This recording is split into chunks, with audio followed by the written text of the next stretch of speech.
बिस्मिल्लाहिर्रहमानिर्रहीम। मैं हूं नुमान सदीक और आज के लेक्चर में हम डिस्कस करेंगे chemical formula of binary ionic compound. Binary कहते हैं जो आपस में जुड़े हों, यानी दो या दो से ज़्यादा आयनिक कंपाउंड या कोई भी कंपाउंड जो कि आपस में जुड़े हुए होंगे उनको बाइनरी कंपाउंड कहते हैं। तो इसके लिए सबसे पहले हमने क्या करना है कि identify cations and anions. Cations यानी जो पॉजिटिव चार्ज वाले स्पीशीज़ हैं उनको हमने आइडेंटिफाई करना है, और एनाइन जो कि नेगेटिव चार्ज वाली स्पीशीज़ हैं उनको आइडेंटिफाई करना है। उसके बाद नंबर ऑफ़ चार्जेस के चार्जेस कितने हैं, पॉजिटिव चार्ज कितने हैं और नेगेटिव चार्ज कितने हैं, इनको जो है हमने काउंट करना है। How we can write a chemical formula, हमें केमिकल फार्मूला किस तरह लिख सकते हैं। तो इसके लिए कुछ इसके पॉइंट्स हैं। Right symbol of cation and charge.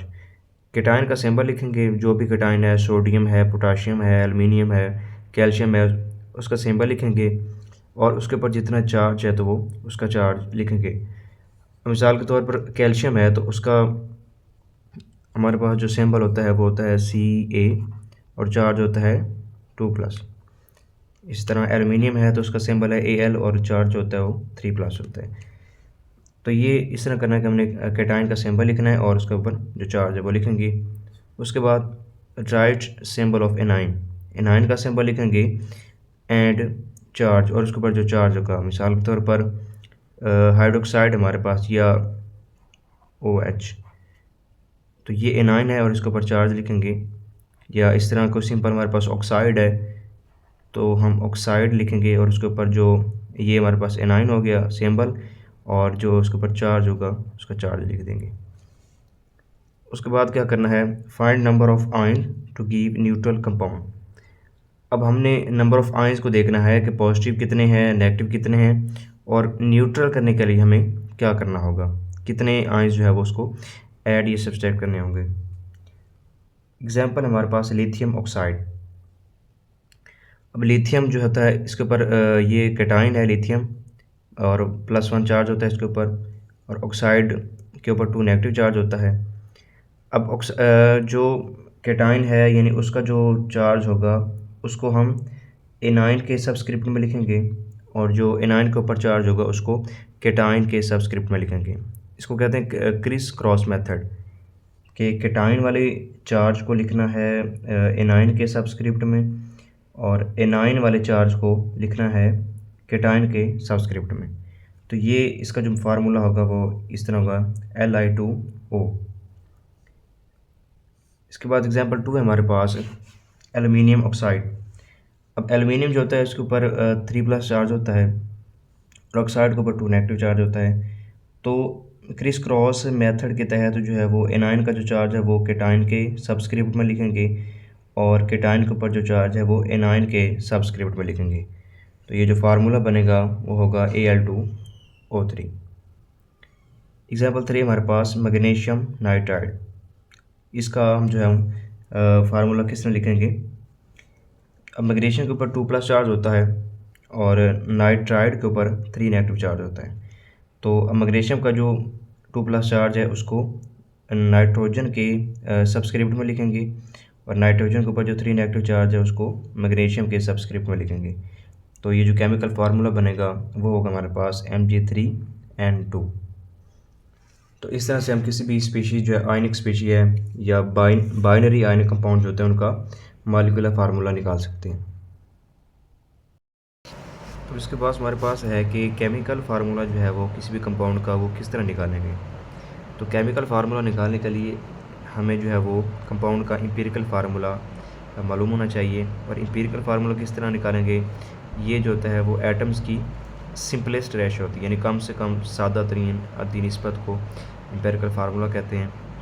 अब मॉलिक्यूलर फार्मूला जो होता है उसको निकालने के लिए हम एम्पिरिकल फार्मूले को, ये हमारे पास रिलेशनशिप होता है कि हम एम्पिरिकल फार्मूले को n से मल्टीप्लाई करेंगे और वो हमारे पास मॉलिक्यूलर फार्मूला निकल आएगा।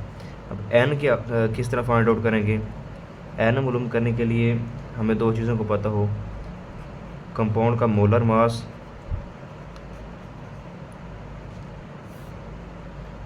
और इसके अलावा एम्पिरिकल फार्मूला मास।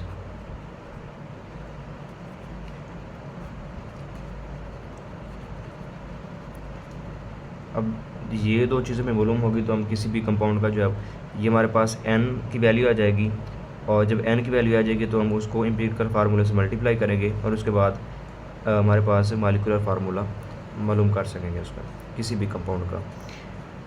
तो मिसाल के तौर पर हमारे पास हाइड्रोजन पर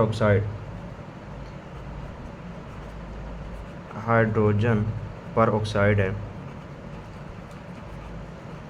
इसका जो एम्पिरिकल फार्मूला है,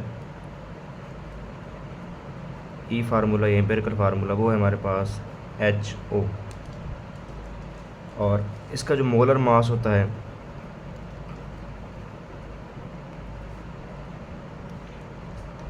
वो जो मोलर मास होता है 34,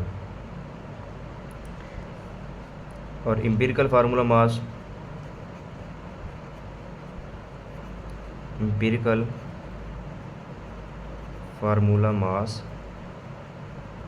इसका होता है 17। अब n की वैल्यू सबसे पहले हम कैलकुलेट करेंगे। n होता है हमारे पास मोलर मास, तो वो इसका है 34, और एम्पिरिकल फार्मूला मास वो है हमारे पास 17, तो n की वैल्यू आ जाएगी हमारे पास 2। अब मॉलिक्यूलर फार्मूला निकालने के लिए हमने क्या करना है कि n की वैल्यू पुट करेंगे और एम्पिरिकल फार्मूले से उसको मल्टीप्लाई करेंगे। तो हमारे पास n की वैल्यू है 2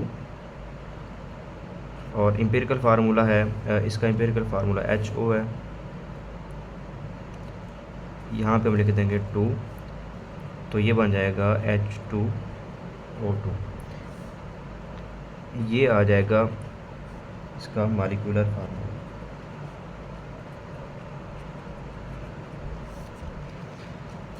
कुछ कंपाउंड ऐसे होते हैं जिनके लिए n की वैल्यू जो होती है वो 1 आ रही होती है, तो ऐसे अगर n की वैल्यू 1 आ रही हो तो उन कंपाउंड का एम्पिरिकल फार्मूला भी वही होगा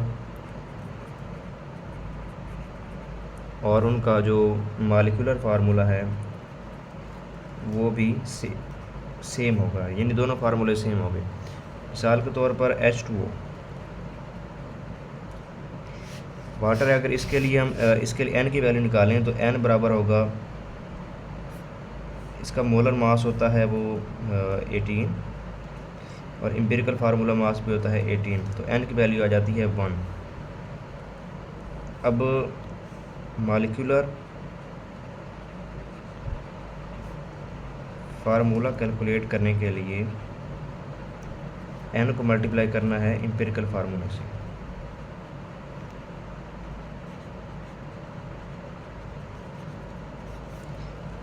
एम्पिरिकल फार्मूला होता है इसका H2O, n की वैल्यू है 1, तो ये आ जाएगा H2O, यानी इसका एम्पिरिकल फार्मूला भी H2O और मॉलिक्यूलर फार्मूला भी H2O है।